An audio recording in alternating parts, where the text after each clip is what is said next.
Akidah inilah keyakinan yang kuat yang tidak ada keraguan. Akidah artinya keyakinan kuat yang tidak ada keraguan. Akidah bisa benar, yaitu akidah Islam, yang disebut dengan akidah sahihah. Akidah bisa salah, yang disebut dengan akidah batilah, yaitu akidah-akidah yang bertentangan dengan agama Islam. Karena orang bisa meyakini satu akidah dan dia yakin, tidak ada ragu-ragu, tapi itu salah.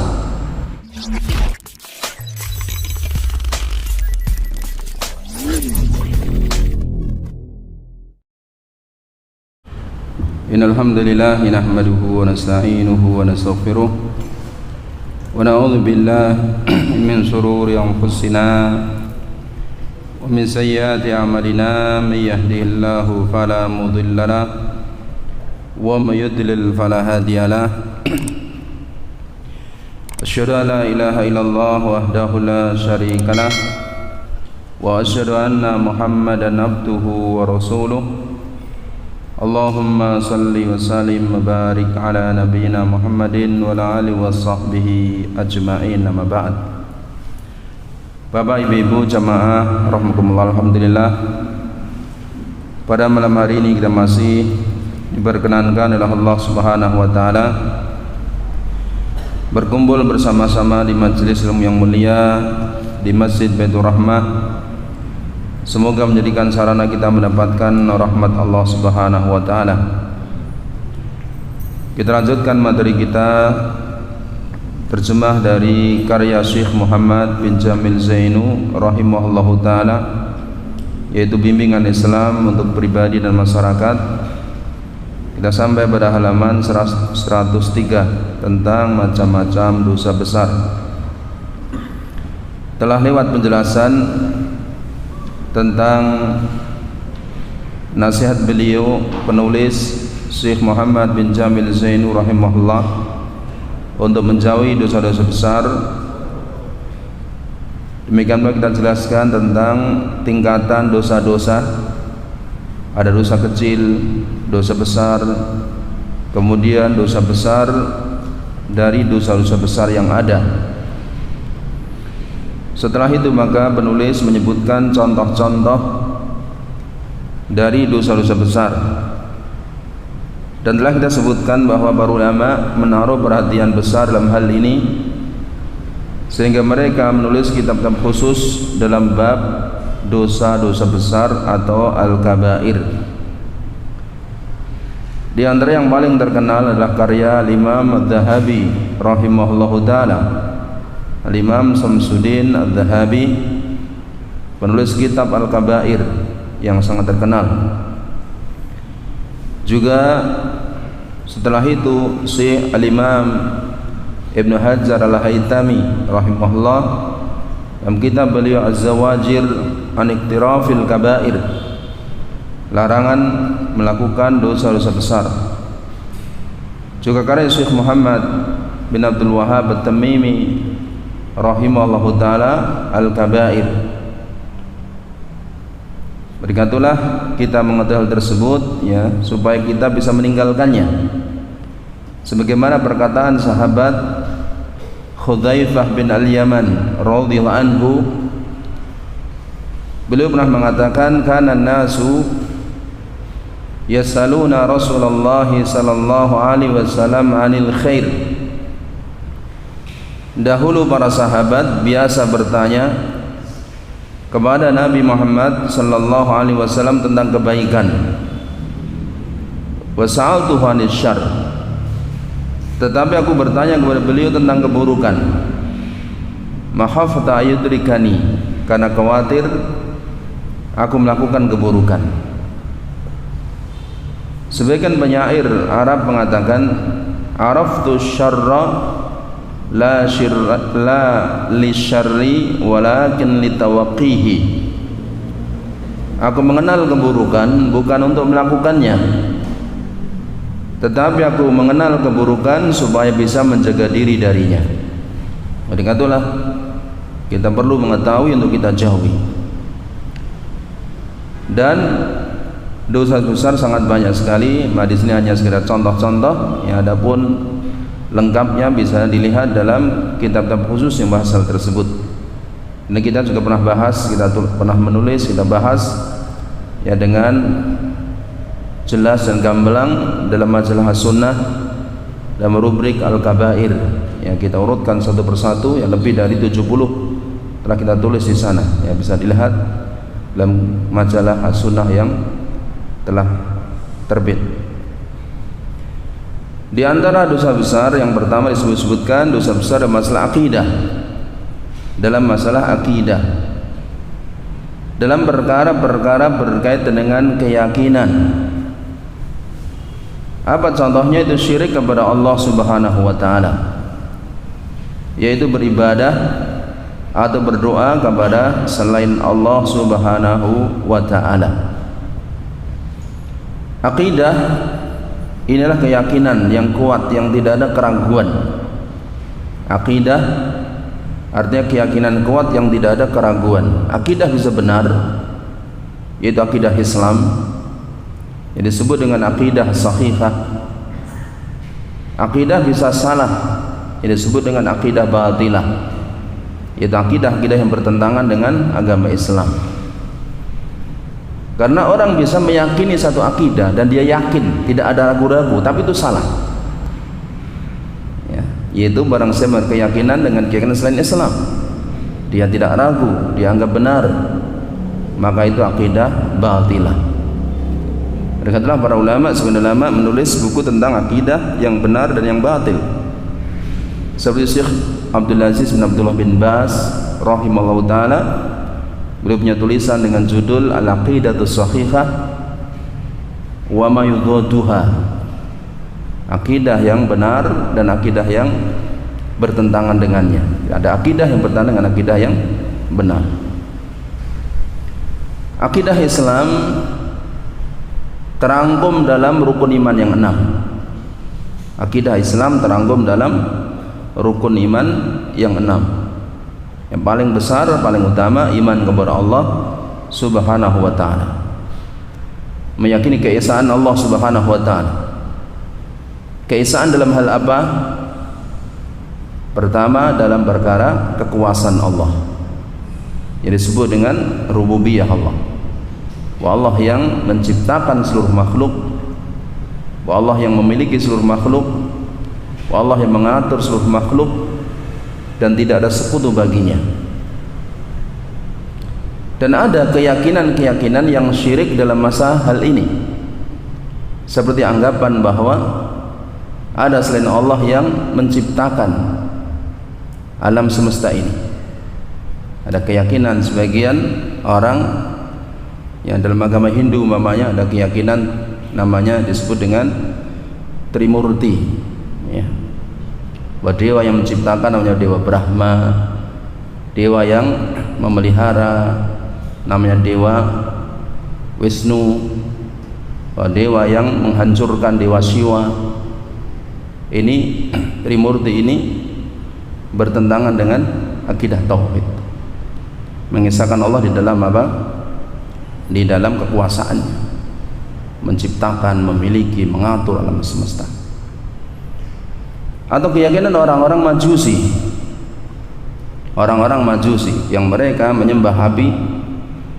Mereka berkeyakinan ada dua Tuhan, Tuhan yang menciptakan kegelapan atau keburukan, dan Tuhan yang menciptakan kebaikan atau terang, cahaya.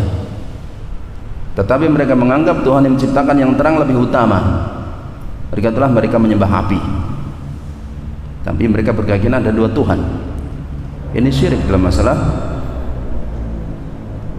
kekuasaan Allah Subhanahu wa ta'ala.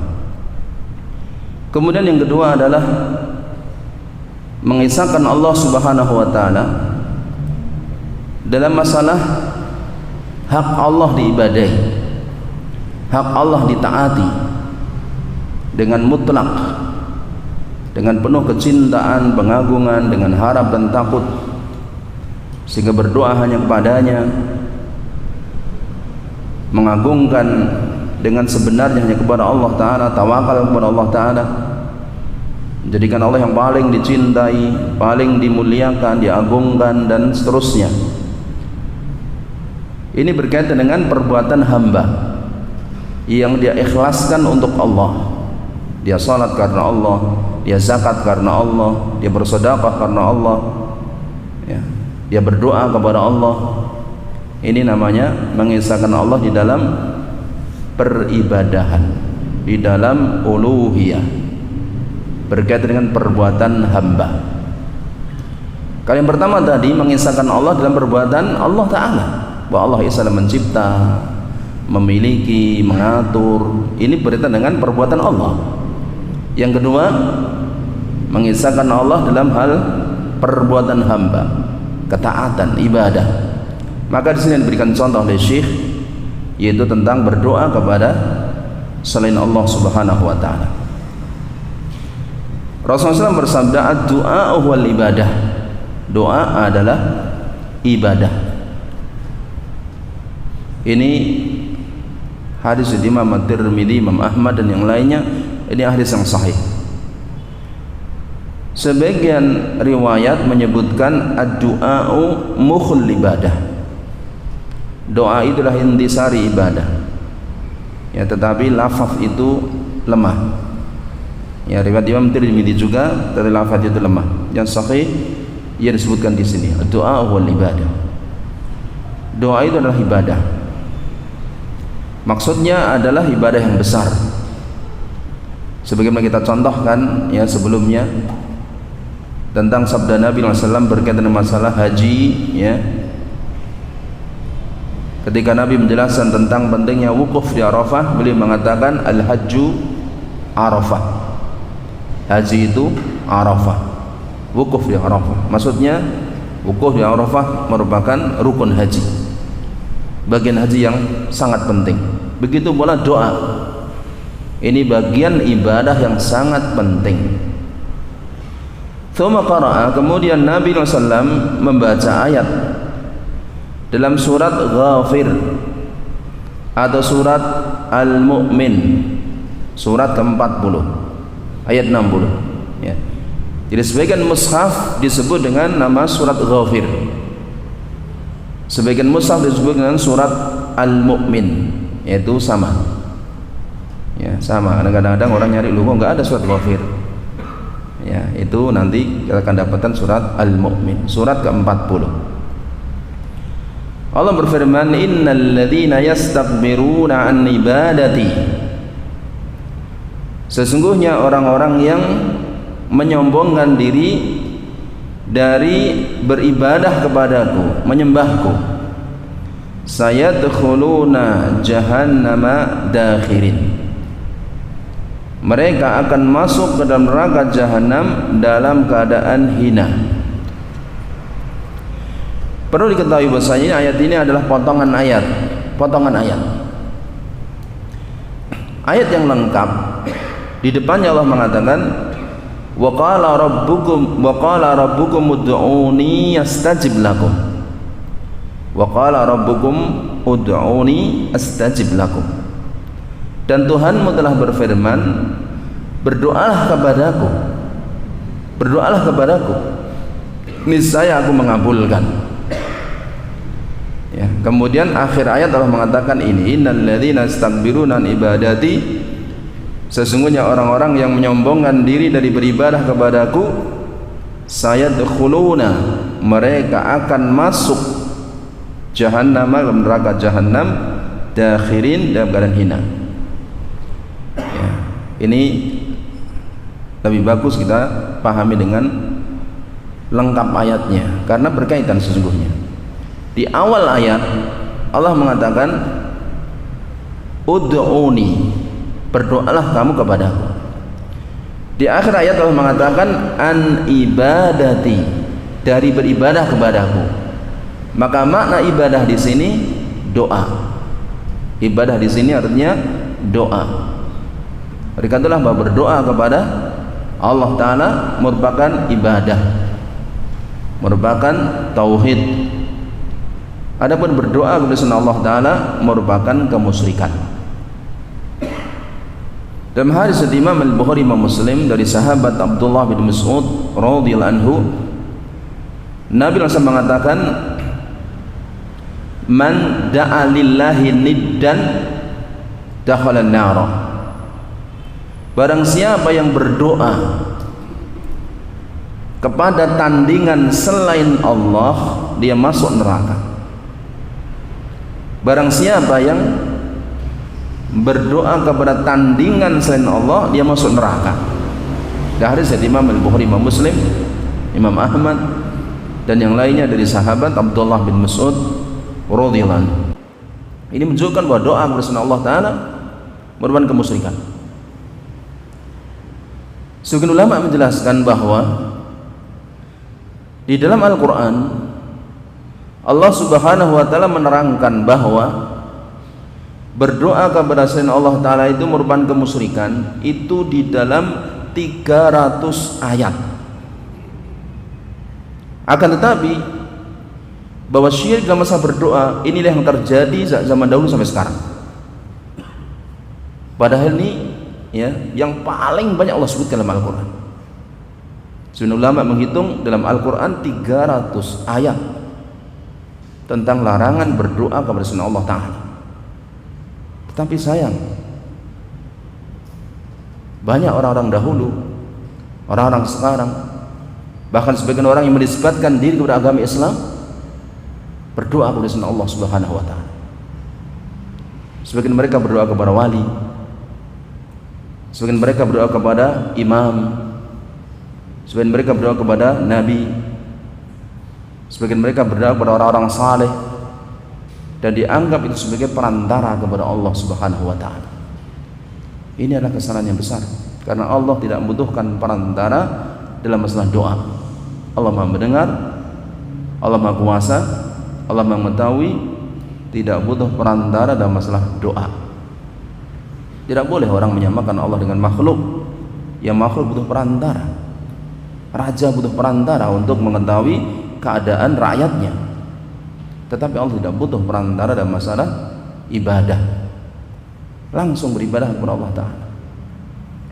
Oleh karena itu, di antara pesan Nabi SAW kepada sahabat Abdullah bin Abbas radhiyallahu anhu dalam hadis dari Imam Ahmad, Imam At-Tirmidzi dan yang lainnya, Nabi SAW mengatakan, wa idza sa'alta fas'alillah. Jika engkau minta, mintalah kepada Allah. Wa ista'anta fasta'in billah. Jika engkau minta tolong, minta tolong kepada Allah Subhanahu wa Ta'ala. Dan alangkah banyaknya orang yang minta tolong kepada Allah kabulkan. Ya, saya pernah melihat sebuah video. Ada seorang dokter spesialis Amerika, seorang sangat cerdas, namanya Dr. Lawrence hafizahullah. Beliau masuk Islam pada sebelum beliau ateis. Ya, beliau seorang yang kaya, seorang cerdas, seorang yang jadi dokter spesialis dan gak percaya adanya Tuhan. Ya. Suatu ketika Allah uji beliau, yang akhirnya beliau masuk Islam dengan punya anak. Ya, beliau bercerita, antum bisa lihat videonya, baik dalam bahasa Indonesia atau dalam bahasa Inggris ada. Dalam bahasa Indonesia ada, bahasa Inggris ada. Ya. Orangnya masih hidup sekarang di Amerika. Ya, punya anak, Allah memberikan hal yang ajaib. Ya, beliau cerita, anak saya ini lahir langsung bisa berdiri, tapi dia belum percaya adanya Tuhan. Kemudian sakit anak ini, sudah membiru semua, kehabisan oksigen, harus dibedah katanya. Ya, maka kemudian dia dibawa ke ruang operasi, siap dibedah, dan dia nggak tega, dia keluar. Dia kebingungan kepada siapa dia mengadu. Oh, dia terpercaya kepada Tuhan. Dia masuk ke sebuah ruangan untuk peribadahan yang di situ macam-macam simbol agama-agama. Kemudian dia berdoa, ya Tuhan, jika memang Kau ada, sembuhkanlah anakku, dan aku berjanji aku akan mencari agama yang paling benar. Kemudian dia datang ke tempat operasi anaknya, alhamdulillah sembuh, tidak sekali operasi. Ya, maka ini dia kemudian selalu ingat dia, dan dia janji dia akan mencari agama yang paling benar, dan dia cari kemudian. Maka dia belajar semua agama. Semua agama dia pelajari. Setelah itu dia meyakini Islam dan menjadi seorang dokter di Amerika, termasuk dai di Amerika, Dr. Lawrence Brown hafizahullah. Ya, mintalah kepada Allah, Allah akan memberi. Tapi ingat ya, bahwa Allah itu maha pemurah. Ketika dimintai dia akan memberi, tetapi pemberian Allah tidak merupakan bukti kecintaan. Itu bukti kemurahan Allah. Allah pemurah, Allah kaya, Allah kuasa. Diminta Allah beri, tapi bukan berarti Allah mencintai orang yang diberi. Sebagaimana manusia, dia cinta dia beri, yang nggak cinta nggak dikasih. Itu manusia. Allah tidak demikian. Allah itu pemurah, maha kaya, maha kuasa. Minta Allah beri, tapi bukan tanda kecintaan. Tanda kecintaan ini dengan istiqamah, dengan taat, melaksanakan perintah, menjauhi larangan. Itu tanda kecintaan.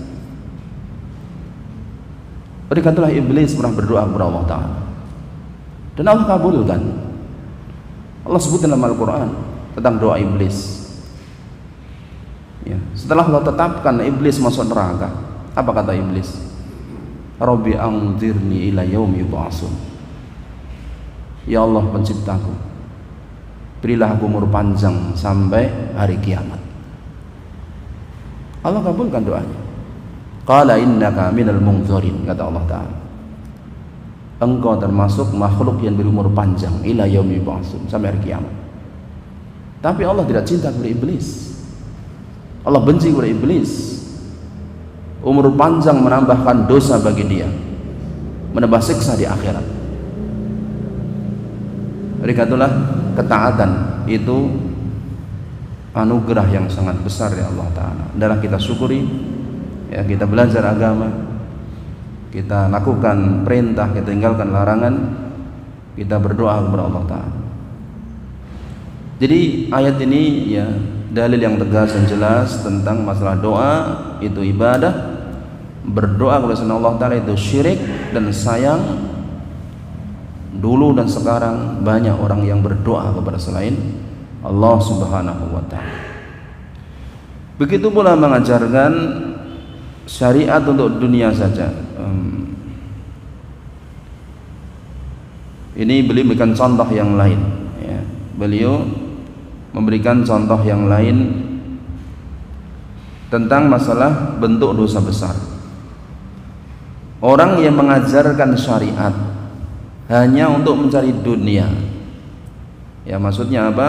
Orang berbuat baik, ya, mengajarkan syariat atau melakukan hal-hal perbuatan-perbuatan kebaikan, niatnya hanya untuk dunia, ya. Jadi kalau ayat ini sebagai dalil tentang adanya jenis syirik yang disebut dengan syirik doa, ya, dengan syirik doa, maka ada jenis syirik yang lain, ya, yang disebutkan oleh ulama dengan istilah syirik taat, yang disebut dengan istilah syirik taat.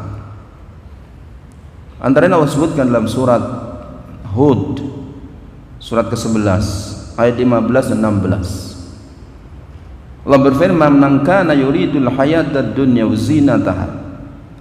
Barang siapa menghendaki kehidupan dunia dan perhiasannya, nuwaffi ilaihim a'malahum fiha, maka kami akan penuhi kepada mereka perbuatan-perbuatan mereka di dunia, wa hum fiha la yubkhasun, dan mereka di dunia tidak akan dikurangi. Barang siapa beramal saleh, barang siapa berbuat kebaikan-kebaikan, termasuk mengajarkan syariat, ya, ataupun yang lainnya, niatnya hanya untuk dunia, hanya untuk dunia, maka Allah akan memberikan kepada mereka balasan mereka di dunia dengan sempurna, ya. Dan Allah tidak akan mengurangi. Ini keadilan Allah Ta'ala. Tapi apa akibatnya di akhirat? Ayat 16 Allah mengatakan, ulaikal ladzina laisa lahum fil akhirati ilan nar. Mereka itu adalah orang-orang yang tidak memiliki apapun di akhirat kecuali neraka. wa habita ma sana'u fiha, dan gugur apa yang telah mereka lakukan di sana, wa batilun ma kanu ya'malun, dan apa yang dahulu mereka lakukan itu sia-sia. Jadi kebaikan mereka jika niatnya bukan karena Allah Ta'ala nggak akan dapat pahala. Oleh karena itulah berulang kali mungkin kita sampaikan, berulang kali dijelaskan para ulama tentang syarat diterimanya amal saleh. Selain yang pertama dilakukan oleh orang yang iman, orang yang Islam, maka harus dilakukan dengan ikhlas dan mengikuti tuntunan. Ya, ini adalah hal yang sangat penting sekali. Karena sebagian orang Islam sekarang, ya, ada yang menganggap bahwa tanpa Islam, tanpa iman bisa mendapatkan kebaikan di akhirat. Ini enggak benar. Tidak benar, itu syarat diterimanya amal saleh di sisi Allah Subhanahu wa taala. Oleh karena itulah hendaklah kita ikhlas di dalam beramal apapun juga, kemudian juga melakukan amalan sesuai dengan tuntunan. Kemudian menyembunyikan ilmu, ini masuk dosa besar, walaupun bukan termasuk hal yang membatalkan Islam. Dalam hadis yang sahih dari Imam At-Tirmidzi, Nabi SAW mengatakan, man su'ila an ilmin fakatamahu fa'uljima bilijamin min narin. Barang siapa yang ditanya dalam masalah ilmu, kemudian dia menyembunyikannya, padahal dia tahu, fa'uljima bilijamin min narin, maka dia akan diberi kekang dengan kekang dari api neraka. Maka menyembunyikan ilmu dosa besar. Ketika orang ditanya satu masalah dan dia tahu kebenaran, sampaikan kebenaran. Ya, jika dia ditanya, tidak boleh menyembunyikan. Kewajiban seorang yang berilmu menyampaikan ilmunya, apalagi ketika ditanya. Barang siapa yang menyembunyikannya padahal dia tahu, maka Nabi SAW menyebutkan ancamannya, dia akan dikekang dengan kekang dari api neraka. Karena ilmu ini untuk kebaikan makhluk, untuk rahmat Allah Ta'ala, ya, maka harus disampaikan. Tetapi jika seseorang tidak tahu, maka tidak boleh dia menjawab tanpa ilmu, karena itu merupakan kesesatan dan menyesatkan orang lain, dan termasuk tanda-tanda hari kiamat. Seperti disebut dalam hadis riwayat Imam Al-Bukhari, Imam Muslim dan yang lainnya dari sahabat Abdullah bin Amr bin Al-As radhiyallahu anhuma, wa Nabi SAW bersabda, innallaha la yanzi'u ilman bintiza'in minal ibad. Sesungguhnya Allah Ta'ala tidak akan mencabut ilmu dengan langsung mencabut dari manusia, walakin yanzi'ul ilma biqabdil ulama. Tetapi Allah Ta'ala akan mencabut ilmu itu dengan mewafatkan para ulama. Jadi Allah tidak akan mencabut ilmu dari kalangan manusia dengan mencabut ilmu itu langsung begitu saja, tidak. Ya, orang yang sudah berilmu kemudian lupa semuanya, enggak seperti itu. Walakin yanzi'ul ilma biqabdil ulama. Tetapi Allah akan mencabut ilmu dari dunia itu dengan mematikan para ulama. Fa idza lam yubqi aliman, jika Allah tidak menyisakan seorang alim, ittakhadhan nasu ru'usan juhala, orang-orang akan mengangkat pemimpin yang tidak berilmu. Fasu'ilu, lalu mereka ditanya, fa'aftau bighairi ilmin, lalu mereka berfatwa menjawab tanpa ilmu, fadhallu wa adhallu, mereka sesat diri mereka dan menyesatkan orang lain. Oleh karena itu antara prinsip Ahlussunnah wal Jamaah yang disebut oleh Imam At-Tahawi rahimahullah, Aqidah Tahawiyah, beliau mengatakan, wa naqul Allahu a'lam fi mastabaha ilmuhu alaina. Kita Ahlussunnah wal Jamaah mengatakan Allahu a'lam dalam perkara yang kita masih samar ilmunya. Itulah yang kita sampaikan, dan bermanfaat. Insyaallah kita lanjutkan pada kesempatan yang lain. Dan sebelum kita akhiri, ya, bagi ikhwan saudara-saudara yang longgar, ya mungkin nanti bisa ikut tilik ya keluarga Mas Abdullah yang baru saja punya bayi ya, jika longgar ya, supaya kita bisa dekat satu sama lain. Inilah, semoga bermanfaat. Subhanakallahumma bihamdika asyhadu an la ilaha illa anta astaghfiruka wa atubu ilaik. Assalamualaikum warahmatullahi wabarakatuh.